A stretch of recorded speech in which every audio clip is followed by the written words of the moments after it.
A theatre director has the most visible and invisible of roles in a show. The director of this production of The Comedy of Errors is Paul Hunter. Paul's job is to bring together a team of people who he can collaborate with to turn the play on the page into a production for the stage. He needed to fully understand the story so he could work out how he wanted it presented. We know that we want humour in it.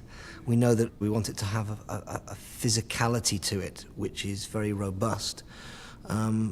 But I think the challenge is making sure that you don't repeat yourself. I think if you came into one of our rehearsal rooms, you wouldn't necessarily know whose job was which. Certainly in the early stages, you wouldn't necessarily identify the director or the designer or even some of the performers. It's very blurred in that sense. And I think the biggest challenge is responding to the material. Theatre directors mix many different elements together to bring a play to life.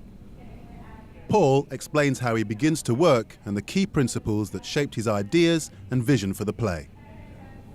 When we look at telling stories, we don't have a formula, so it's not the same every single time we do it.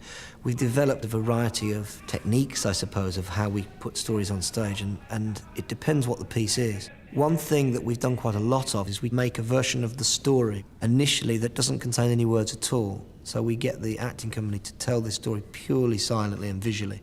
Usually for about a week we spend working on that. And it's very rough, but the aim behind that is that we are setting a sort of first draft bedrock to the story, which is not reliant on language. It's purely about what you see. And that for us is about clarity. It's not about being clever or witty or inventive. It's about clearly telling a story through action.